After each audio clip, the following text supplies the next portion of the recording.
আসসালামু আলাইকুম রহমতুল্লাহ। কেমন আছেন সবাই? আলহামদুলিল্লাহ ভালো। তো আজকে আমাদের প্রথম ক্লাস, তাই না? জি। তো প্রথম ক্লাসে যেমন সবার পরিচয় নেওয়া হয়, আমরাও একটু নেই। কোথা থেকে আমরা যুক্ত হয়েছি, আমাদের নাম কি সেটা বলবেন, এবং কোথা থেকে যুক্ত হয়েছেন এটা বলবেন, এবং বর্তমানে কি করছেন এইটা বলবেন। আমার নাম সাইফুল ইসলাম। আমি চট্টগ্রাম থেকে চট্টগ্রাম থেকে। বর্তমানে কি করেন আপনি? বর্তমানে উপস্থিত নেই। আচ্ছা।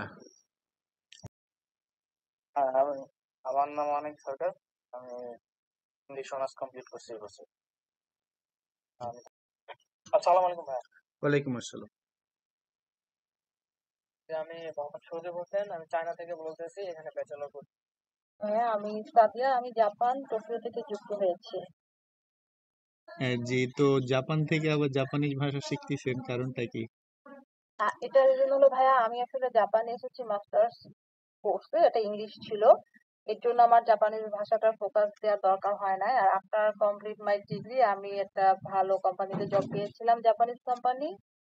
তো এর জন্য লাগে না, বাট এখন দেখতেছি অনেক লং টাইম পরে জাপানিজ ভাষা পারলেও যেটা দরকার সার্টিফিকেট, আমার সার্টিফিকেটের নাই বিধে আমি এগেইন আবার আপনাদের খোঁজ পেলাম, আমার খুব ভালো লাগছে। আমি রানিং একটা জায়গায় ছিলাম, ওখান থেকে সুইচ করে আপনাদের কাছে এসেছি। ওখানে অলরেডি আমি টাকাও পে করে দিয়েছিলাম। তো আপনাদেরটা ভালো লাগছে বিধে এখানে তো আমি প্রথমে আমার পরিচয় দিই। আমি মোহাম্মদ রাজিম আলী।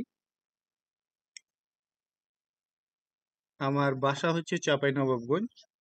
আমার বাংলাদেশের শিক্ষাগত যোগ্যতা হচ্ছে ইলেকট্রিক্যাল থেকে ডিপ্লোমা কমপ্লিট করেছি। আর আমার জাপানিজ দক্ষতা হচ্ছে N5 N4 N3 দিয়েছি আমি, এবং জেএফটি A2। এছাড়াও নার্সিং কেয়ার স্কিল টেস্ট এবং এগ্রিকালচার স্কিল টেস্ট। তো আজকে আমরা শিখব জাপানিজ ভাষা। আমরা মূলত জাপানিজ ভাষা শেখার উদ্দেশ্যে এখানে যুক্ত হয়েছি। তো জাপানকে জাপানিজ ভাষায় বলে নিহন। কি বলে বলুন তো? নিহন। নিহন। আর ভাষাকে জাপানিজ ভাষায় বলে গো। ভাষাকে জাপানিজ ভাষায় কি বলে? গো। গো। গো। তাহলে নিহন গো মানে জাপানিজ ভাষা। তো আজকে আমরা শিখব নিহন গো। তাহলে আমরা পৃথিবীর যে ভাষায় শিখি না কেন, আমাদের প্রথমে সেই ভাষার বর্ণমালা শিখতে হবে, তবে আমরা সেই ভাষাটি পড়তে ও লিখতে পারবো। তো জাপানিজ ভাষায় বর্ণমালা হচ্ছে 3 ধরনের। কয় ধরনের? 3 ধরনের। 3 ধরনের। আমাদের বাংলা ভাষায় যেমন স্বরবর্ণ আর ব্যঞ্জন বর্ণ, তো জাপানিজ ভাষায় বর্ণমালা 3 ধরনের। হিরাগানা, কাতাকানা আর কাঞ্জি। কি কি বলুন তো? Hiragana, katakana, kanji. হ্যাঁ, হিরাগানা, কাতাকানা আর কাঞ্জি। তো এই হিরাগানা টোটাল মৌলিক বর্ণ হচ্ছে 46টা, আর কাতাকানারও টোটাল মৌলিক বর্ণ হচ্ছে 46টা। তো এই হিরাগানা এবং কাতাকানা এদের উচ্চারণ একই। হিরাগানা যত বর্ণ, কাতাকানারও তৈটা বর্ণ, এবং উচ্চারণ একই। এখন প্রশ্ন হতে পারে যে হিরাগানা কাতাকানা একই উচ্চারণ কিন্তু আলাদা আলাদা বর্ণ, এটার কারণ কি? এইটার কারণটা হচ্ছে যে জাপানিজরা তাদের নিজস্ব যত কথাবার্তা আছে সেইগুলো তারা বলতে ও লিখতে এই হিরাগানা বর্ণমালা ব্যবহার করে বলে এবং লিখে। আর জাপানি ভাষায় যত বিদেশি শব্দগুলো এসেছে সেইগুলো তারা বলতে ও লিখতে কাতাকানা বর্ণমালা ব্যবহার করে বলে ও লিখে। এই জন্যই মূলত হিরাগানা জয়টা বর্ণ, কাতাকানা টয়টা বর্ণ, এবং তাদের উচ্চারণও একই, শুধু লিখার রূপটা আলাদা। আরেক প্রকার জাপানিজ ভাষায় বর্ণ ছিল, সেগুলো হচ্ছে কাঞ্জি। তো কাঞ্জি মূলত কোনো বর্ণ না, এগুলো হচ্ছে একটা প্রতীক বা সিম্বলের মতো কাজ করে। তো কাঞ্জি হচ্ছে চাইনিজ ক্যারেক্টার, জাপানিজরা কিছু চাইনিজ ভাষা ব্যবহার করে, তো এগুলোই মূলত কাঞ্জি আর কি।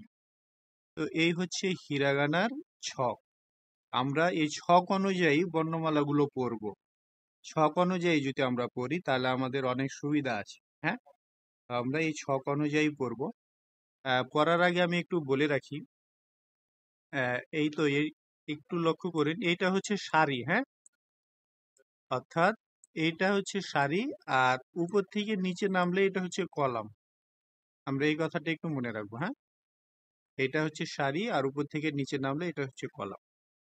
আমাদের বাংলা ভাষায় যেমন স্বরবর্ণ ব্যঞ্জন বর্ণ আলাদা আলাদা পড়ি না আমরা, এদের স্বরবর্ণ ব্যঞ্জন বর্ণ একসাথে। হ্যাঁ, আর আমরা বাংলা ভাষায় যেমন আকার, রাশিকার, একার, ওকার এগুলো আলাদা ভাবে দিই, এই জাপানিজ ভাষায় এদের একই সাথে থাকে, বর্ণের সাথেই থাকে।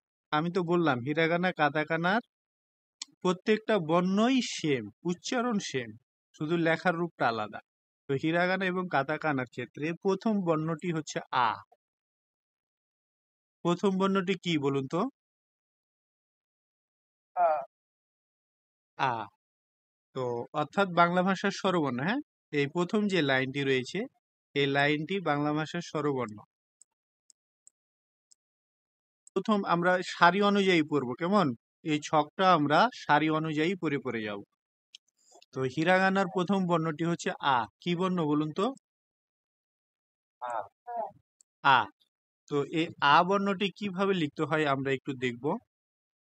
আসলে এই জাপানিজ অ্যালফাবেট গুলো লেখার নির্দিষ্ট নিয়ম আছে। যেমন দেখুন এই যে এখানে দেওয়া আছে, এই যে প্রথমে দেখুন 1 নম্বর, তারপর এই 2 নম্বরটা দাগ, তারপর এই 3 নম্বরটা, এই স্ট্রোক, এগুলোকে বলে স্ট্রোক, অর্থাৎ স্ট্রোক অনুযায়ী লেখা। প্রথমে এই দাগটা লিখতে হয়, তারপর এই দাগটা, তারপর এই দাগটা। তো আমরা এই স্ট্রোক অনুযায়ী লিখবো না, কারণ স্ট্রোক অনুযায়ী লিখলে অনেক সময় লেগে যাবে। মোট কথা আমাদের বর্ণটা দেখে চিনা দরকার।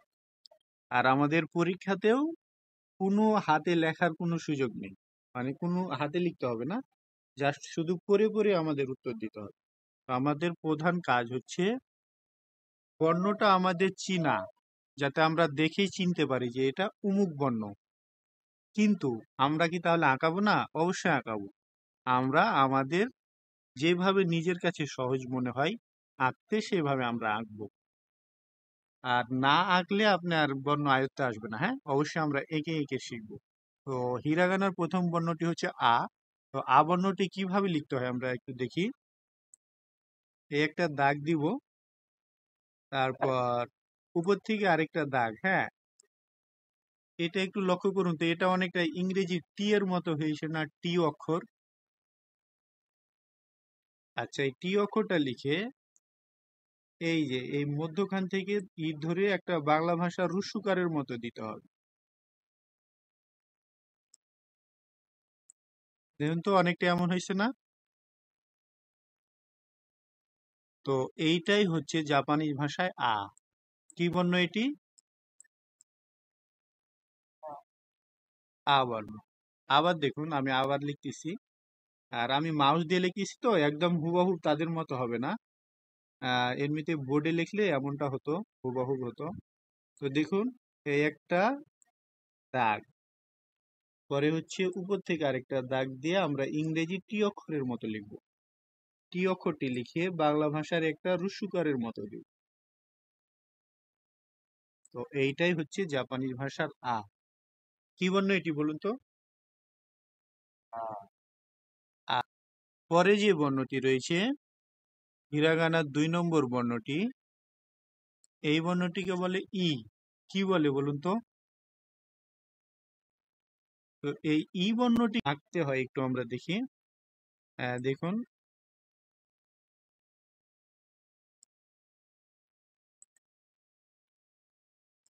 এইভাবে অনেকটা। হ্যাঁ, তাহলে উপর থেকে একটু বাঁকিয়ে নিচে আসবে, তারপর মাথাটা আমরা একটু বাড়াবো, আর পরে হচ্ছে আরেকটা দাগ থাকবে।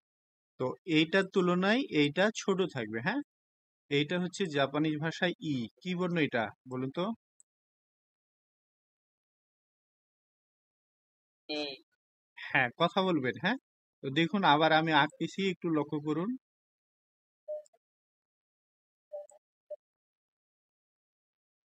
অনেকটা এমন। হ্যাঁ, তাহলে আমরা দুইটা বর্ণ শিখলাম। কি কি শিখলাম বলুন তো? আ। আ এবং ই। ৩ নম্বর বর্ণটি হচ্ছে হিরাগানার ৩ নম্বর বর্ণটিকে বলে উ। কি বলে? উ। তো এই উ বর্ণটি কিভাবে লিখবো আমরা একটু দেখি। এই একটা ছোট করে দাগ দিব, তারপর এইখান থেকে এই তো। এইটা হচ্ছে জাপানিজ ভাষায় উ। এটা জাপানিজ ভাষায় কি বর্ণ বলুন তো? ও। ও না, উ। উ। হ্যাঁ, আবার দেখুন কিভাবে উ বর্ণটি কিভাবে লিখতে হয় দেখুন। একটা ছোট্ট করে দাগ দিব আমরা, তারপর এইখান থেকে এইভাবে। তো এইটা হচ্ছে উ। তাহলে আমরা কয়টা বর্ণ শিখলাম? 3টা। কি কি বলুন তো? এই আই। 3টা বর্ণ কি এখন লিখতে পারবেন? বাইসেক্স। আচ্ছা, পরে 4 নম্বর বর্ণটিকে বলে এ বর্ণ। এ কি বর্ণ বলে? এ। তো এ বর্ণটি আমরা কিভাবে লিখবো দেখুন। অনেকটা আমরা ইংরেজি 7 এর মতো লিখবো, 7। হ্যাঁ, তারপর মধ্যখান থেকে আরেকটা আমরা দাগ বের করব, আর এই উপরে ছোট্ট করে একটা দাগ দিব। এইটা হচ্ছে জাপানিজ ভাষায় এ বর্ণ। এ কি বর্ণ এটি বলুন তো? এ। এ বর্ণ। দেখুন এটা কিন্তু আঁকতে সহজ আছে। হ্যাঁ, ইংরেজি 7 এর মতো লিখে মাঝখান থেকে আরেকটা দাগ বের করব, আর উপরে ছোট্ট করে একটা দাগ দেব। তো এটা হচ্ছে এ। তাহলে আমরা কয়টা বর্ণ শিখলাম বলুন? 4টা। কি কি? আ, ই, এ। হ্যাঁ, পরে হিরাগানার পরের বর্ণটিকে বলে ও বর্ণ। ও কি বর্ণ বলে? ও। ও বর্ণ। তো এই ও বর্ণটিকে আমরা কিভাবে লিখবো? আমরা যে এই যে আ লিখেছিলাম না, এই আ এর সাথে ও এর অনেকটা মিল রয়েছে। আমরা আ লেখার সময় প্রথমে কি লিখছিলাম? একটা ইংরেজি টি অক্ষর লিখছিলাম। তো ঠিক সেম ইংরেজি টি অক্ষর লিখব। তারপর আ লেখার সময় আমরা কি করছিলাম? হাতটা উঠাই নিয়ে একটা রুস্যকারের মতো দিছিলাম। কিন্তু এবার টি অক্ষরটা লিখে হাতটা আর উঠাবো না। হ্যাঁ, এখান থেকেই আরেকটা রুস্যকারের মতো দিব, তবে এটা একটু আলাদা। পরে এখানে একটা ছোট্ট দাগ হবে। তো এটা হচ্ছে ও বর্ণ। ও কি বর্ণ এটা বলুন তো? ও। আবার লিখতেছি দেখুন। হ্যাঁ, তো আমি আগেই বললাম যে আমি এগুলো মাউস দিয়ে লিখতেছি, এই জন্য লেখাটা সুন্দর হচ্ছে না। আপনারা এই যে চার্টটা দেখে দেখে আপনারা লিখবেন। হ্যাঁ, এই চার্টটা আমি আপনাদের গ্রুপে দিয়ে দেবো। এই চার্টটা লিখে লিখে আপনারা প্র্যাকটিস করবেন। ইংরেজি টি অক্ষর লিখে হাত না উঠিয়েই একটা বাংলা ভাষার রুস্যকারের মতো। তো এইটা হচ্ছে ও। তাহলে আমরা কয়টা বর্ণ শিখলাম? 5টা। কি কি বলুন তো? আ, ই, উ, এ, ও। সবাই বলুন, বাকিরা বলতেছেন না কেন? সবাই বলবেন। হ্যাঁ, তা আমার সাথে সাথে বলুন। আ, আ, ই, আ, উ, উ, এ, এ, ও। এবার ও। একসাথে আ, ই, উ, এ, ও। আ, উ, আ, ই, আ, ও। আবার বলুন আ, ই, উ, এ, ও। আ, ই, উ, আ, ও। আ, ই, উ, এ, ও। আচ্ছা, এবার একটু লক্ষ্য করুন তো, এই যে আমরা 5টা বর্ণ শিখলাম, এই 5টা বর্ণ কি ইংরেজি ভাওয়েলের মতো না? ভাওয়াল আমরা কি জানি ইংরেজি ভাওয়েল কয়টা বলুন তো? হ্যাঁ, 5টা। 5টি। কি কি বলুন তো? A, E, I, O, U. A, E, I, O, U. তো দেখুন তো ওই 5টাই বর্ণ না? প্রথম লাইনটা। হ্যাঁ। তাহলে কি এই এই যে কোনটার পর কোনটা বর্ণ বা প্রথম লাইনটা কি এটা কি মনে রাখতে আমাদের খুব কষ্ট হয়ে যাবে? হ্যাঁ। তাহলে আমরা 5টা বর্ণ শিখলাম। এবার একটু লক্ষ্য করুন, এই বাংলা ভাষার আ দ্বারা আকার হয় না? আকার,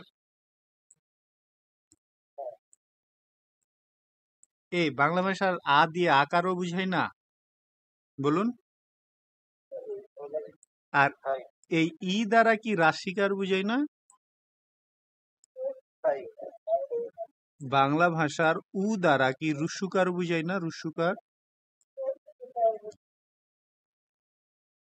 সবাই কথা বলবেন। বাংলা ভাষার এ দ্বারা কি একারও বুঝায় না? একার। বোঝাই বাংলা তাই ভাষা, হ্যাঁ, বাংলা ভাষার ও দ্বারা কি ওকার বুঝায় না? ওকার। বোঝাই তাহলে এই যে আ দিয়ে যেহেতু আকার বুঝায়, এজন্য এর আ কলামের, আমি কলাম কোনটা বলেছিলাম, উপর থেকে নিচে যেটা নামবে সেটা হচ্ছে কলাম। তো এই আয়ের নিচে যতগুলো বর্ণ আছে, অর্থাৎ আ কলামের প্রত্যেকটি বর্ণের সাথে আকার যোগ থাকবে। কি যোগ থাকবে? আকার আকার। কলাম কোনটা? এই যে এইটা হচ্ছে কলাম, হ্যাঁ। দেখুন এই যে কা, সা, তা, প্রত্যেকটার সাথে আকার যোগ আছে না? আচ্ছা, পরে হচ্ছে ই দ্বারা যেহেতু রাশিকার বোঝায়, এই জন্য এই ই কলামের প্রত্যেকটি বর্ণের সাথে রাশিকার যোগ থাকবে। কি যোগ থাকবে? রাস্তাইকার রাশিকার যোগ থাকবে। উ দ্বারা যেহেতু রুস্যকারও বোঝায়, এজন্য উ কলামের প্রত্যেকটি বর্ণের সাথে রুস্যকার যোগ থাকবে। কি যোগ থাকবে? রসৌকার আচ্ছা, এ দ্বারা যেহেতু একার বোঝায়, এ কলামের প্রত্যেকটি বর্ণের সাথে একার যোগ থাকবে। কি যোগ থাকবে? ইকার একার। ও দ্বারা যেহেতু ওকার বোঝায়, এই ও কলামের প্রত্যেকটি বর্ণের সাথে ওকার যোগ থাকবে। কি যোগ থাকবে? ও ওকার। আর আমি প্রথমেই বলে দিয়েছিলাম যে আমরা বাংলা ভাষায় যেমন আকার, রাশিকার, একার, ওকার এগুলো আলাদা ভাবে দিই, জাপানিজ ভাষায় একটা বর্ণের সাথে এগুলো সংযুক্ত থাকে। আর একটু লক্ষ্য করবেন, আমরা সামনে আগালে বুঝতে পারবেন, এই যে প্রথম যে লাইন রয়েছে, এই লাইনটা উচ্চারণের যে রিদম, এই রিদম অনুযায়ী আমাদের পুরো ছকটার উচ্চারণ হবে। আচ্ছা, তাহলে আমাদের প্রথম লাইনটা আমরা ইতিমধ্যে শেষ করেছি। এবার আমরা দ্বিতীয় লাইনে যাব। দ্বিতীয় লাইনে একটু লক্ষ্য করুন তো, প্রত্যেকটা বর্ণই ক। ক আছে না প্রত্যেকটা বর্ণই? এ আচ্ছা, যেহেতু এই লাইনের প্রত্যেকটা বর্ণের সাথে ক আছে, তার জন্য আমরা এই লাইনটাকে কয়ের লাইন বলতে পারি না? বলুন তো।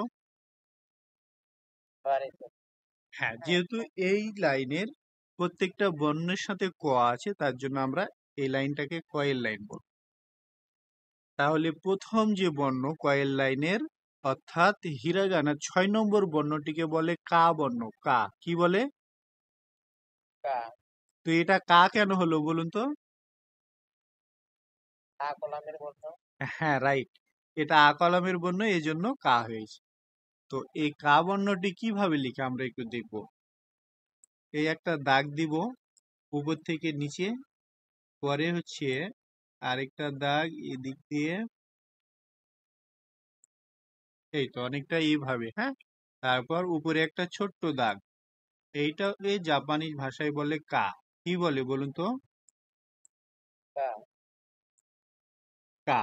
তো কা হলো কেন? কারণ এটা আ কলমের বর্ণ, আর আমরা জানি যে আ কলমের প্রত্যেকটি বর্ণের সাথে আকার যোগ থাকে। তো এই কা বর্ণটা কি লিখতে আমাদের খুব কষ্ট হবে? দেখুন তো, সহজ আছে না? জাস্ট একটা দাগ উপর থেকে নিচে, পরে হচ্ছে এইভাবে। তো এইটা হচ্ছে কা। পরে যে বর্ণটি রয়েছে, এইটিকে জাপানিজ ভাষায় বলে কি। কি বলে? কি কেন কি হলো বলুন তো? কলামের বর্ণ হ্যাঁ, কারণ এটা হচ্ছে ই কলমের বর্ণ, এই জন্য এই বর্ণটিকে বলে কি। তো কি বর্ণটি কিভাবে লিখবো আমরা একটু দেখি। এই তো একটু লক্ষ্য করুন, এইভাবে একটা দাগ দিব, পরে এই জায়গাটা ফাঁকা রাখবো আমরা একটু, এইভাবে লিখে এখানে একটা সমান চিহ্ন দিয়ে দেবো বাংলা ভাষা। তো এইটাকে বলে জাপানিজ ভাষায় কি, কি বর্ণ বলে বলুন তো?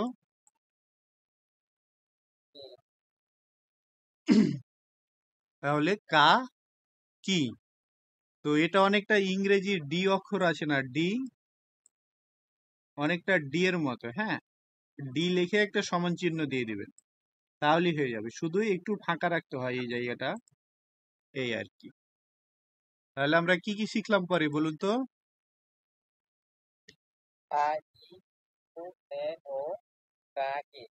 হ্যাঁ, এই লাইনটা আপাতত এখন আমরা পড়বো না, এখন আমরা এই লাইনটার প্রতি মনোযোগ। তো পরের যে বর্ণটি রয়েছে সেই বর্ণটিকে বলে কু বর্ণ, কু। তো এটা কু কেন বলে বলুন তো? হ্যাঁ, এটা হচ্ছে উ কলমের বর্ণ। আর আমরা জানি যে উ কলমের বর্ণের সাথে রস্যকার যোগ থাকে। তো এই কু বর্ণটা কিভাবে লিখি দেখুন, বাংলা ভাষায় যে আমরা রিকার পড়েছি, রিকার, রিকার পড়েন নাই? যেমন কৃপণ, কৃপণ লেখার সময় এই রিকার আমরা ইউজ করি না? ঠিক ওই রিকারের মতো এই জাপানিজ ভাষার কু বর্ণটি। তো এই বর্ণটিকে বলে কু। কি বর্ণ বলে বলুন তো? কু। পরে যে বর্ণটি রয়েছে সেই বর্ণটিকে বলে কে। কেন এটা কে বল, কে বলে এটাকে বলুন তো? হ্যাঁ, কারণ এটা হচ্ছে এ কলমের বর্ণ। আর আমরা জানি এ কলমের প্রত্যেকটি বর্ণের সাথে একার যোগ থাকে। তো এই কে, জাপানিজ ভাষার কে কে কিভাবে লিখি একটু আমরা দেখি। এই তো একটা দাগ, উপর থেকে নিচে একটা সোজা দাগ, পরে একটা ইংরেজি এফ অক্ষরের মতো এফ। এইটাই হচ্ছে জাপানি ভাষায় কে। কি বলে এই বর্ণটিকে বলুন তো? কে। তো এই কে বর্ণটি লিখা কি বুঝতে পারছেন আপনারা? জাস্ট একটা দাগ উপর থেকে নিচে, পরে ইংরেজি এফ অক্ষরের মতো। এইটা কি বলে জাপানি ভাষায় কে। কি বলে বলুন তো? এই বর্ণটিকে কি বলে? কে বলে। পরে যে বর্ণটি রয়েছে সেই বর্ণটিকে বলে কো। এটা কেন কো হলো বলুন তো?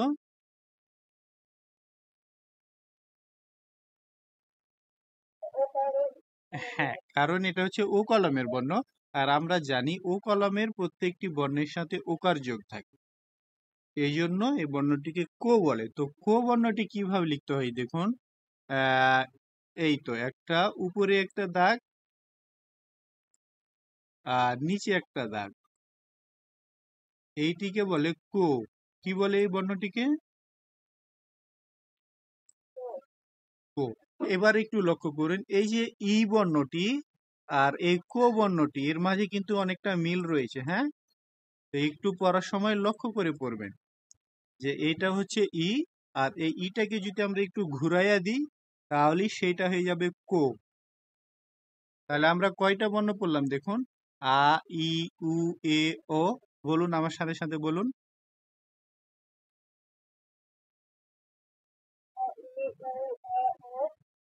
কা, কি, কু, কে, কো।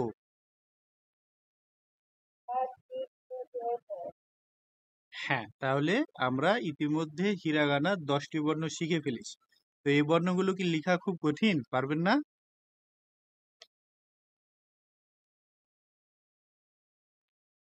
পারবেন না লিখতে?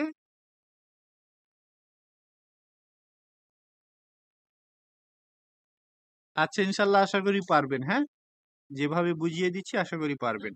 আচ্ছা, পরের লাইনে যাই আমরা। পরের লাইনে দেখুন, এই লাইনের প্রত্যেকটা বর্ণই স, স না? এই যে দেখুন, এটাও স, এটাও স, প্রত্যেকটার সাথে স যুক্ত আছে না? তাহলে কি আমরা এই লাইনটাকে স এর লাইন বলতে পারি না? স এর লাইন। আচ্ছা, তো পরের বর্ণটি দেখুন, পরের বর্ণটিকে বলে সা। কি বর্ণ বলে বলুন তো? সা। তো এই সা বর্ণটি দেখুন, এই কি বর্ণ আর এই সা বর্ণর অনেক মিল রয়েছে। শুধু কি বর্ণে দুইটা দাগ আর সা বর্ণে একটি দাগ। তো অবশ্যই পড়ার সময় লক্ষ্য রেখে পড়বেন। তো এটা সা হলো কেন? কারণ এটা হচ্ছে আ কলমের বর্ণ, আর আ কলমের বর্ণের সাথে আকার যোগ থাকে, এই জন্য এই বর্ণটি হয়েছে সা। তো সা বর্ণটি কিভাবে লিখে দেখুন, এই একটা দাগ, পরে এইভাবে অনেকটা ইংরেজি ডি এর মতো, হ্যাঁ, কিন্তু এটা আমরা মিলাবো না, একটু গ্যাপ রাখবো। পরে এবার একটাই দাগ হবে। কি লেখার সময় আমরা দুইটা দাগ দিয়েছিলাম, অর্থাৎ বাংলা ভাষার একটা সমান চিহ্ন দিয়েছিলাম, কিন্তু সা লেখার সময় একটাই দাগ হবে। হ্যাঁ, তো এটা কি জাপানিজ ভাষায় বলে সা। কি বলে বলুন তো? সা। পরে যে বর্ণটি রয়েছে সেই বর্ণটিকে বলে সি। কি বর্ণ বলে বলুন তো? তো সি। তো এই সি কেন হলো এটা বলুন তো? কারণ এটা হচ্ছে ই কলমের বর্ণ, আর ই কলমের বর্ণের সাথে রাশিকার যোগ থাকে, এই জন্য এটা সি হলো। তো এই সি বর্ণটা কিভাবে লিখতে হয় দেখুন, এই যে ই আসে না, আমরা অনেকটা এই যে মাছ ধরি না বড়শি দিয়ে, আচ্ছা এটা কি আমরা মাছ ধরি না বড়শি দিয়ে? তাহলে এটা হচ্ছে সি। এটাকে কি বলে বলুন তো? সি। দেখুন অনেকটা আমরা মাছ ধরি বড়শির মতো, হ্যাঁ, তাহলে সা, সি। পরে যে বর্ণটি রয়েছে সেই বর্ণটিকে বলে সু। তো এটা সু হলো কেন? কারণ এই বর্ণটি হচ্ছে উ কলমের বর্ণ, আর উ কলমের বর্ণের সাথে রুসুকার যোগ থাকে। কি যোগ থাকে? রুসুকার যোগ থাকে। তো দেখুন এই সুবর্ণটি কিভাবে লিখতে হয়। আমরা যে এ আ লেখার সময় আর ও লেখার সময় যে আমরা টি অক্ষরটি লিখেছিলাম, ঠিক সেম এই সু লেখার ক্ষেত্রে প্রথমে আমরা টি অক্ষরটি লিখব, তারপর একটা রুসুকার লিখব, তবে সেটা নিচ দিকে, হ্যাঁ, এইটা অনেকটাই এমন, হ্যাঁ, এটা হচ্ছে সু। এই বর্ণটিকে কি বলে বলুন তো? সু বলে। আবার দেখুন সুবর্ণটি কিভাবে লিখতে হয়, অনেকটা ইংরেজি টি অক্ষরের মতো লিখবো, তারপর একটা রুস্যকার দিব, সেটা নিচ দিকে হবে। তো এটা হচ্ছে সু। তাহলে আমরা কয়টা বর্ণ শিখলাম এই লাইনে? তিনটা। সা, সি, সু। বলুন কি কি শিখলাম? হ্যাঁ, সা, সি, সু। পরে যে বর্ণটি রয়েছে সেই বর্ণটিকে বলে সে। কি বলে বলুন?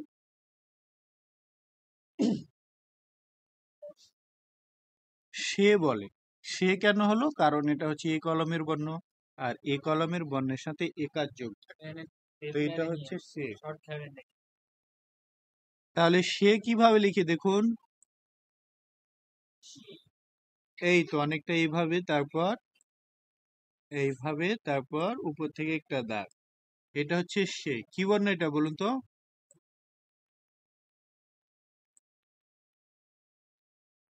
এটা কি বর্ণ বলুন, কথা বলুন। হ্যাঁ, সবাই কথা বলবেন, তাহলে আপনাদেরও পড়তে ভালো লাগবে, আমারও পড়াতে ভালো লাগবে। হ্যাঁ, তো এইটা হচ্ছে জাপানিজ ভাষায় সে। সে বর্ণটি কিভাবে লেখা আবার দেখুন, উপর থেকে একটা দাগ, তারপর ডান দিকে যাবে, মধ্যখান থেকে আরেকটা দাগ বের করব, আর উপর থেকে ছোট্ট একটা দাগ দেব। তো এইটাকে জাপানিজ ভাষায় বলে সে। পরে যে বর্ণটি রয়েছে সেই বর্ণটিকে বলে শো। কি বলে? তো এটা শো কেন হলো? কারণ এটা হচ্ছে ও কলমের বর্ণ, আর ও কলমের প্রত্যেকটি বর্ণের সাথে ওকার যোগ থাকে, এই জন্য এটি শো। তো শো বর্ণটি কিভাবে লিখে দেখুন, হ্যাঁ, অনেকটা ইংরেজি জেড অক্ষরের মতো, জেড, জেড লিখে আবার ইংরেজি সি যদি আমরা লাগাই দিই জেড এর সাথে, সেটাই হয়ে যাবে শো। এই বর্ণটিকে কি বলে বলুন তো? শো। তো কিভাবে এই বর্ণটি লিখতে হয় বুঝতে পারলেন? এভাবে মনে রাখবেন যে অনেকটা ইংরেজি জেড অক্ষর লিখবো, জেড লেখার পর আবার জেড এর পাশ থেকে সি লিখবো, এইটাই হয়ে গেল শো। তাহলে আমরা ইতিমধ্যে এই লাইনের 5টা বর্ণ শিখে ফেললাম: সা, সি, সু, সে, শো। তাহলে আমরা টোটাল 15টা বর্ণ পড়লাম। একটু সবাই আমার সাথে সাথে বলবেন: আ, ই, উ, এ, ও।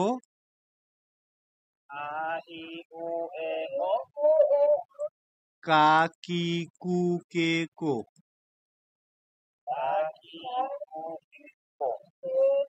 সা, সি, সু, সে, শো।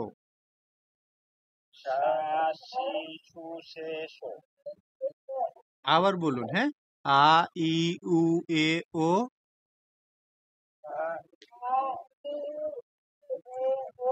কা, কি, কু, কে, কো।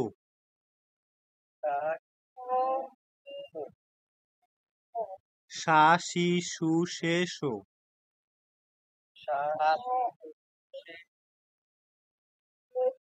তাহলে কি খুব কঠিন জাপানিজ ভাষা? লিখতে পারবেন না এই কয়টা? আচ্ছা, তাহলে আমরা আরেকটা লাইন পড়বো, তারপর আজকের মতো শেষ করে দেবো, হ্যাঁ। তো একটু লক্ষ্য করুন, পরের লাইনটা ম্যাক্সিমাম বর্ণ অর্থাৎ একাধিক বর্ণ ত রয়েছে, ত। তাহলে কি আমরা এই লাইনটাকে তয়ের লাইন বললে ভুল হবে?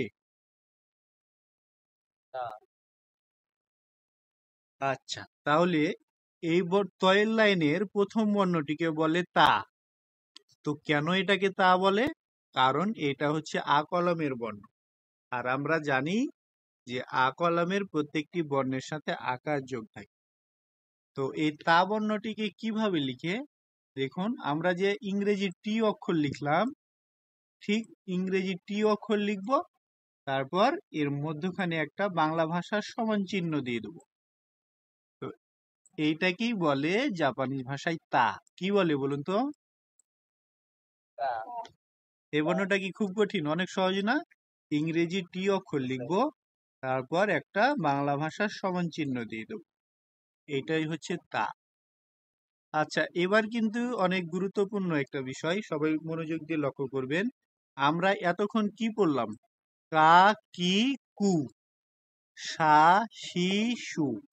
সেই অনুযায়ী এটা কি তা, তি হওয়ার কথা ছিল না? এটা তি, আর এটা হওয়ার কথা ছিল তু, তাই না? আমরা যে এই যে উপরে পড়লাম, এই অনুযায়ী এটা হওয়ার কথা ছিল তা, তি, তু। কিন্তু এই বর্ণটা তি না হয়ে হয়ে গিয়েছে চি। কেন? হ্যাঁ, কেন চি হলো? কারণ এই বর্ণটা আর এই দুইটা বর্ণ হচ্ছে ব্যতিক্রম, এরা উপরের রুলস গুলো ফলো করে না।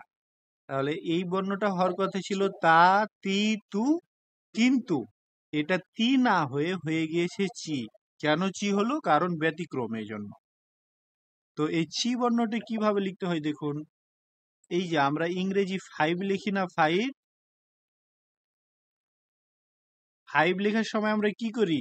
এইখানে দাগ দিই একদম উপরে, কিন্তু এই চি লেখার সময় উপরের দাগটা না হয়ে মিডিলে দাগটা হবে। তো এইটাকে জাপানিজ ভাষায় বলে চি। কি বলে? তাহলে আবার প্যাঁচ লাগাই দিয়ে না যে তা এরপর তি কেন হলো না। এটা ব্যতিক্রম বর্ণ, এই জন্য এটা তারপর তি না হয়ে হয়ে গিয়েছে চি। পরে যে বর্ণটি রয়েছে সেম, এটা হওয়ার কথা ছিল তু, কিন্তু এটা তু না হয়ে এই বর্ণটিকে বলে সু। তো এইটা একটু লক্ষ্য করুন, এই সি আর সু একই রকম, শুধু আমরা এই সি বর্ণটাকে যদি একটু ঘুরাইয়া দিই বা উল্টাইয়া দিই, তাহলেই এই সি বর্ণটি হয়ে যাবে সু। তো দেখুন, এই যে কিভাবে লিখতে হয়, এইভাবে। তাহলে এই বর্ণটাকে পড়ার সময় আমরা পড়বো খন্ডেকটা সু। কি সু? আরেকটা সু আছে কিন্তু দেখুন, এই যে সু, এই একটা সু, এই একটা সু। তাহলে যদি আমরা দুইটাকে সু করি, তাহলে কি আমাদের প্যাঁচ লেগে যাবে না? এই জন্য আমরা উপরটাকে সু করব, আর পরেরটাকে আমরা খন্ডেকটা সু করব। কেমন? তাহলে কি কি বললাম? তা, চি, সু। তা, চি, সু। হ্যাঁ, পরে দেখুন আবার কিন্তু উপরের রুলস বা উপরের নিয়মের মতো হয়ে গেছে। এটা যেমন শেষও হয়েছিল, এটা ঠিক তে তো, অর্থাৎ শুধু এই দুইটা বর্ণ ব্যতিক্রম। হ্যাঁ, তাছাড়া এগুলো আবার আগের মতো হয়ে গিয়েছে। তো এই তে বর্ণটিকে কিভাবে লিখতে হয় দেখুন, এই একটা দাগ, তারপর এইভাবে। অনেকটা আরবি ভাষার এই যে জিম হা এই সব বর্ণগুলো আছে অনেকটা সেই রকম। তো এই বর্ণটিকে বলে তে। কি বলে বলুন তো? তে। তে। তো এই তে বর্ণটা কি লেখা খুব কঠিন? দেখুন, এই একটা দাগ, তারপর এই তো এইভাবে। তো এইটা হচ্ছে তে।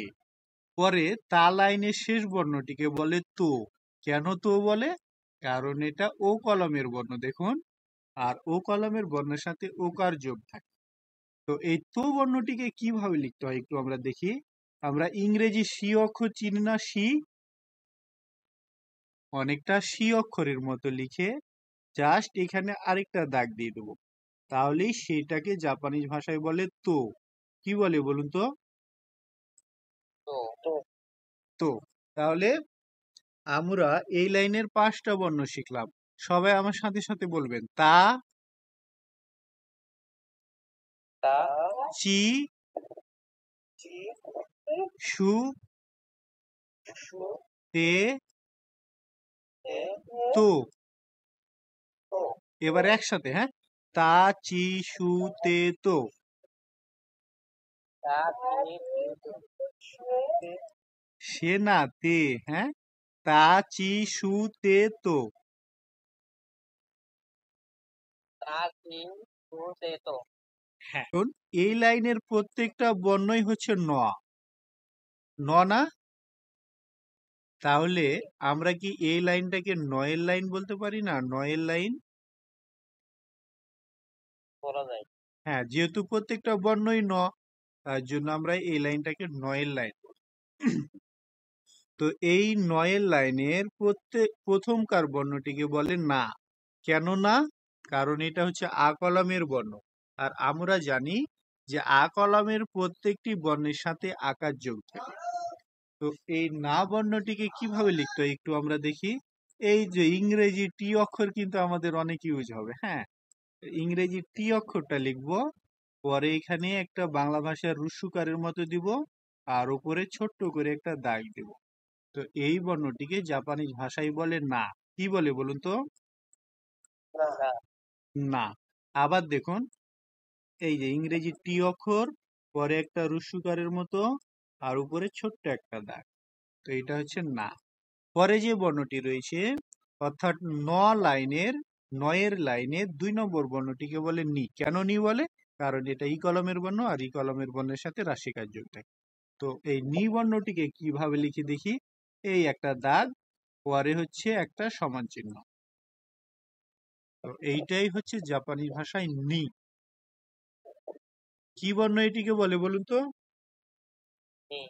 নি। নয়ের লাইনের 3 নম্বর বর্ণটিকে বলে নু। তো এই নু বর্ণটি কিভাবে লিখে? এই একটা দাগ, বাঁকা দাগ। হ্যাঁ, বাঁকা দাগ, তারপর একটা বাংলা ভাষার রুস্যকার, পরে আবার একটা বাংলা ভাষা ছোট্ট করে রুস্যকার, একটা বড় রুস্যকার আর একটা ছোট্ট রুস্যকার। তো এইটাকে বলে জাপানিজ ভাষায় নু। কি বর্ণ বলে বলুন তো? নো। নু। তো এই বর্ণটা কি আঁকা খুব বা লিখা খুব কঠিন?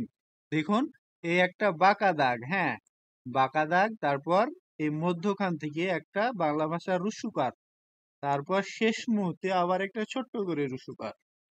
এইটা হচ্ছে নু। তাহলে নয়ের লাইনে আমরা 3টা বর্ণ শিখলাম। না, নি, নু। সবাই বলুন। না। নি। হ্যাঁ, তো নয়ের লাইনের 4 নম্বর বর্ণটিকে বলে নে। কেন নে বলে? কারণ এটা এ কলমের বর্ণ, আর এ কলমের বর্ণের সাথে একার যোগ থাকে। তো নে বর্ণটিকে কিভাবে লিখতে হয় একটু দেখুন। এই তো একটা দাগ। হ্যাঁ, উপর থেকে নিচে একটা দাগ, খাড়া দাগ। পরেই দেখুন, এই যে একটা ইংরেজি জেড এর মতো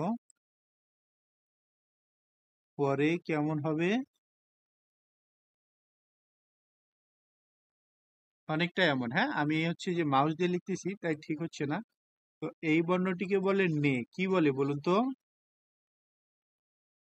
নে। নে।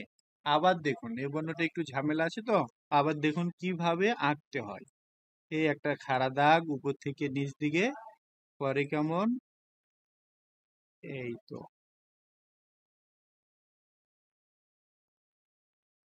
তো এইটা হচ্ছে নে। তাহলে আমরা ৯ লাইনের ৪টা বর্ণ শিখলাম। না, নি, নু, নে। ৯ লাইনের ৫ নম্বর বর্ণটিকে বলে নো। কেন নো? কারণ এটা হচ্ছে দেখুন ও কলামের বর্ণ। আর ও কলামের বর্ণের সাথে ও কার যোগ থাকে। তো এই নো বর্ণটি কিভাবে লিখি দেখুন।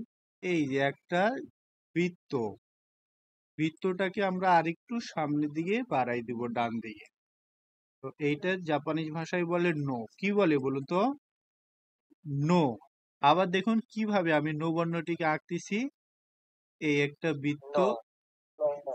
হ্যাঁ, তো এই বৃত্তটাকে আমরা আবার একটু ডান দিকে বাড়াই দেব। হ্যাঁ, তো এইটা হচ্ছে নো। তাহলে আমরা ৯ লাইনের ৫টা বর্ণ শিখলাম। না, নি, নু, নে, নো। সবাই বলুন।